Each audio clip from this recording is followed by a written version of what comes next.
Welcome back, everyone. I hope you're doing well. We are continuing our Civil War series. Battle of Fort Henry. Grant invades Tennessee. We've seen Grant take on Belmont. Did not finish them off. Now, what will happen today when he invades Tennessee? Let's see. Make sure you hit that like button, everyone. Let's go.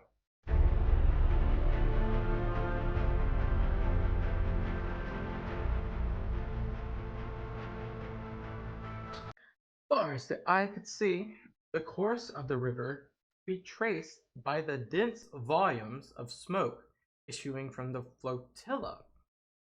What's a flotilla? Indicating that long-threatened attempt to break our about to be. Captain Jesse Taylor states, Mississippi warfare. Super interesting stuff.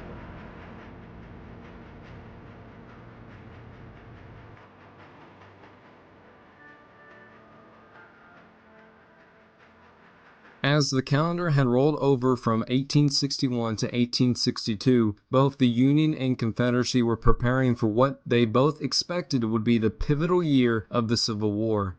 19 days into the new year, and the Union had already won the first significant battle of 1862, the Battle of Mill Springs in eastern Kentucky. Yet, this battle is too far away to have any direct impact on the centerpiece of the Western theater, the Mississippi Valley, or to help local Unionists being bitterly persecuted in eastern Tennessee.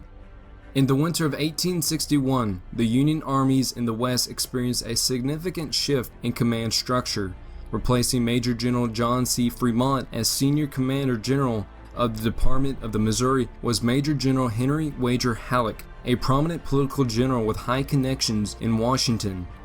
From his headquarters in St. Louis, Missouri, General Halleck commands a Union army of roughly 70,000 to 80,000 men in strength. To the east, Major General Don Carlos Buell's 50,000-man Army of the Ohio is headquartered at Louisville, Kentucky. The boundary between these two armies' jurisdiction as it enters Confederate territory is the Cumberland River. In the early months of 1862, the Union strategy in the Western theater shifted from pitched battles to control over the key waterways in the West, such as the Tennessee, Ohio, and Cumberland rivers, as well as the mighty Mississippi. Simultaneous river and overland movement would provide Union armies with multiple opportunities to breach Confederate defenses further south. And there's Fort Henry right there on the cusp of the Tennessee line. Yet, the biggest question at this time is how to requisite a proper riverine force of gunboats and transports, a question that proves challenging to Union commanders in the theater. Notwithstanding the U.S. Navy's preference for war at sea, Secretary of the Navy Gideon Welles sends officers to the western rivers to construct and organize a proper gunboat flotilla. This brownwater navy, as it was called. Flotilla, I'm guessing, is like I don't know, what do you call it? One of those things. What am I talking about? A flotilla is maybe like a river fleet? Is fundamental to reopening the Mississippi and its tributaries, including the Tennessee and Cumberland rivers. But it will take months of patient preparation and coordination between the armed services as well as cooperation with local shipbuilding industries to produce the requisite force. The Union Army, jealous and distrustful of intrusions into its affairs, attempts to build its own riverine fleet. But veteran sailors such as John Rodgers, Andrew Foote, and Henry Walk persevere. They develop close ties with General Halleck and the arming soldiers, and engage in shipbuilding interests from Cairo and DeKalb in Illinois, Mound City in Missouri, and other river towns to build new vessels or convert available rivercraft for combat. Inventor and engineer James B. Fadds of St. Louis is contracted to fabricate what will become known as the Western Flotilla of ironclad gunboats. These vessels are fitted with heavy iron plating intended to absorb or even deflect incoming enemy artillery shells. Army camps are scoured for gunboat volunteers. National arsenals dispatch heavy shipboard ordnance, and shore-based service and supply facilities are created to support the Union Navy on inland waters. What an interesting image. Wow. Things are heavy too. All of this preparation takes time, however, and delay Major Generals Halleck and Buell from launching their great advance southward. To make matters worse, Halleck and other Union Army generals in the Western Theater are beginning to come under pressure from President Lincoln, who urges them to launch a general offensive by George Washington's birthday on February 22nd. That's an interesting date. Enter Brigadier General Ulysses S. Grant, commanding general of the Union Army's District of Cairo. In January of 1862, General Grant, displaying personal initiative that would later characterize his career, approaches General Halleck at his headquarters in St. Louis to propose a bold strategy to seize control over the upper Tennessee and Cumberland rivers. In cooperation with Union Navy Flag Officer Andrew Foote, General Grant will transport his command upriver from Cairo to seize the strategically important Confederate strongholds of Forts Henry and Donelson. Yeah, it kind of like forks into the Cumberland and the Tennessee, so they could control the mouth of these two rivers entering into Kentucky. They're gonna have a way upper hand in terms of the Western Theater. Located on the Tennessee and Cumberland, respectively. Confederate General Albert Sidney Johnston, commander of the Army of Central Kentucky, had realized that his forces are too thinly stretched over a wide defensive line. Johnston's left flank was defended by Major General Leonidas Polk with his 12,000-man force centered in Columbus, Kentucky. His right flank is guarded by Brigadier General Simon Bolivar Buckner in Bowling Green, Kentucky, leading 4,000 men.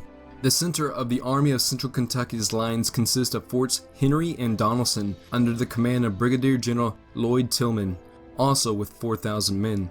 These two strongholds are the only two defensive positions guarding the Tennessee and Cumberland rivers. If these rivers were to open up to Union military traffic, it would open two direct invasion paths into Tennessee and beyond. Brigadier General Grant realizes this precarious situation for the Confederates, but his proposal is initially rejected by Major General Halleck, who dismisses the idea since he is aware of Grant's reputation for drinking in his past career with the Army.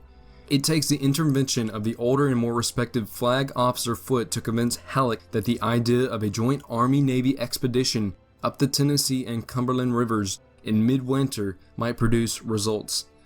Midwinter. Now, I don't think these rivers would necessarily freeze. I don't know if it's that cold. And that Grant should be the man to lead it. Finally, Halleck relents and unleashes these two commanders against the rebels.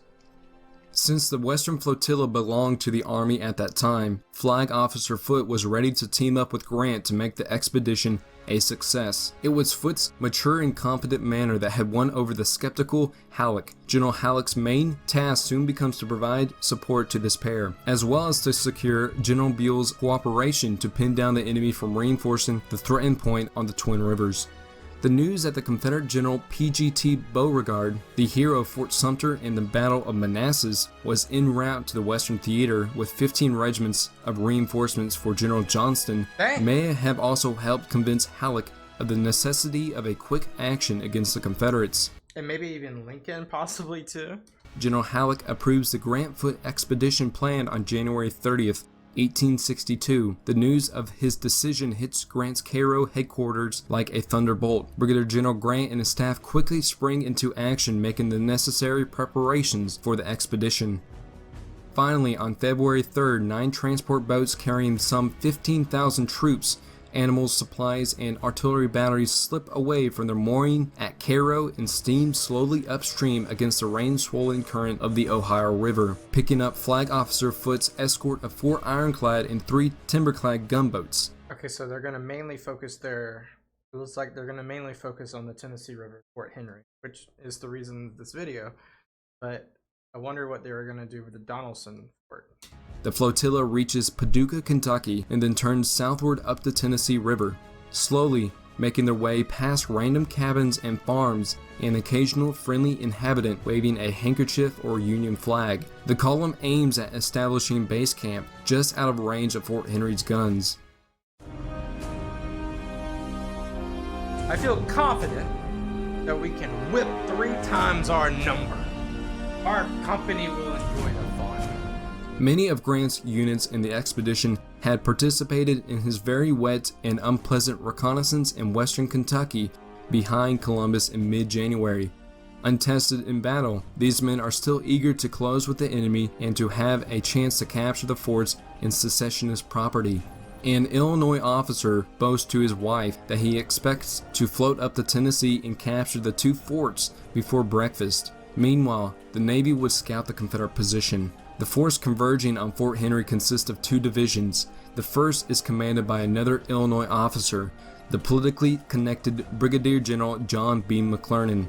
The second is led by Brigadier General Charles F. Smith, a stern regular Army officer who had been Grant's cadet commander at West Point. Scattered throughout the land force are other notables, the Illinois officer John A. Blackjack Logan and Indiana native Lewis Lew Wallace, as well as a smattering of West Pointers and other experienced militia officers. It's a big army. A big army. But mostly, Grant's force is a vast array of farmhands from Nebraska, clerks from Indiana, and river hands and tradesmen from Ohio and Illinois. On the gunboats served jack tars from the seagoing Navy, as well as newly minted freshwater sailors from the Army, lured by promises of no more tedious drilling or marches in the sleet and snow, and So Fort Henry is an island. We're on an island. an easier task aboard the boats. Facing Grant's invasion force are Brigadier General Tillman's 2,800 half-sick, poorly armed, multi-attired young soldiers, drawn mostly from Tennessee but also representing Alabama, Mississippi, Arkansas, and Louisiana. Got some Alabama people in there. Morale within Fort Henry had been high until the onset of winter, when the icy blasts and snowy interludes had chilled secessionists ardor for some of the most ardent boys from the Deep South. Isolation and high incident of illness and the poor position of the fort, now half submerged underwater in the swollen Tennessee River, had dampened the spirits of others. With 2 feet of swollen river water coursing the parade grounds in Fort Henry and Fort Hyman of no use for crossfire from across the river, Brigadier General Tillman is in a tough position. He controls access to hundreds of miles of fertile river-bottom farms and plantations all the way to Musher Shoals, Alabama. Just upriver at Danville lay the major river crossing for the railroad line from Bowling Green to Memphis. The torpedo or mine obstructions in the river had been swept away or rendered impotent by the floodwaters. Fort Henry's powder magazines contain inferior powder, and only 11 of the 17 heavy cannon can be brought to bear downriver. So they are not set up for success. This should be a easy Grant's victory. But will that happen? General Tillman decides quickly to abandon Fort Hyman and concentrate his small garrison inside Fort Henry and its shallow rifle pits nearby. Eventually, he disperses his infantry to higher ground outside the main fort, both to guard the land approach to the post and to avoid the rising water. Most of the men under his command are armed with shotguns and 1812-era flintlock muskets. They lack sufficient field artillery to counter General Grant's columns.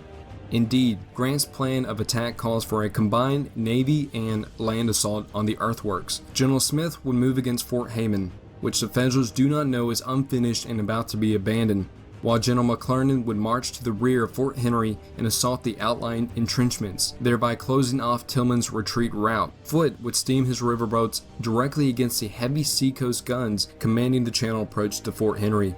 Once the scouts announce the presence of enemy soldiers and gunboats, Brigadier General Tillman sends most of his garrison overland to Fort Donelson. He knows that Fort Henry is untenable, but is determined to make a stand against the gunboats.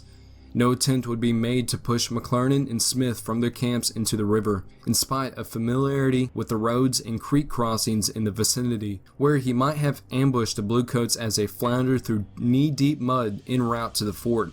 General Tillman decides to concentrate on the river battle, and he does not have long to wait. The Battle of Fort Henry commences at about noon on February 6, 1862, as Flag Officer Foote's flotilla moves to the attack. Foote divides his gunboats into 2 divisions. 4 ironclads of the so-called City Series, USS Essex, Cincinnati, Carondelet, and St. Louis lead the assault. So there's a timberclad and there's a city-class ironclad. The timberclad or the Tyler, which we've seen the Tyler before. That was another one. It's not participating in this. Interesting. What's the main difference between the ironclads? If anyone knows, let me know. The three timberclads, USS Tyler, Conestoga, and Lexington, steam behind the ironclads. The Union flotilla mounts 54 guns, although only 18 bow pieces can bear on Fort Henry in such a formation. Therefore, odds are somewhat even until Foote orders his gunboat captains to close within point-blank range and simply overwhelm the fort's gunners. A useless sacrifice of life. Why does he say this? Heavy fire from Fort Henry and the gunboats soon echo across the river flats as action opens up at 12:34 p.m. Yet, the fight proves short and unexpectedly easy for the Union side. Tillman loses all but 4 of his heavy guns. 2 of these cannon either explode upon firing or rendered inoperable by inexperienced gun crews. As the Federal gunboats close to within 300 yards of the fort, the carnage inside the work becomes dreadful. 21 Confederate gunners are killed or wounded by the fusillade of naval gunfire. Decapitated and armless bodies, shattered gun carriages, and dismounted cannon, as well as battered parapets, present a gruesome spectacle. Confederate engineer Captain J.A. Haywood watches the unequal fight, recording that the fort's gunners become completely exhausted, with some scarcely able to stand. All are full of bravery and spirit, and some are confident, but those who know better see that it is in vain to fight longer. Captain Haywood reports how it is a useless sacrifice of life. He adds that his opinion is entertained for a full hour and a half before the fight ends. Dang. I mean, they tried, but there was just no comparative to a flotilla of ironclads versus this inept fort that is just shadowed by Ulysses S. Grant's army, as well as this. I mean, they're just stuck between a rock and a hard place at this point. Still, Captain Jesse Taylor's men stick to their posts and manage to plant a shot squarely in the Essex's boiler, knocking it out of action while the Cincinnati receives 32 hits, severely damaging its smokestacks, main cabin, and small boats, and silencing 2 of its guns. But Flag Officer Foote clings tenaciously to his mission, claiming it must be victory or death. Before long, General Tillman asks for terms. Foote replies, "No, sir, your surrender will be unconditional." While Grant's soldiers slog toward the fort, 2 of Foote's subordinates row through the sally port and onto the flooded parade ground to accept Tillman's sword. It is late in the afternoon before Grant and his land forces arrive. They have missed the retreating Confederate infantry, which has escaped to Fort Donelson as soon as the rebel stars and bars flutter from Fort Henry's flagstaff in defeat. The Federals discover the environs of the fort cluttered with abandoned cooking pots of stew and other food, and sizable quantities of quartermaster, commissary, and ordnance supplies. While on the road to Fort Donelson lay 6 abandoned cannon mired in the mud. Stolen prisoners mingle with the elated Yankee soldiers and sailors as Union forces celebrate their first major victory of the campaign.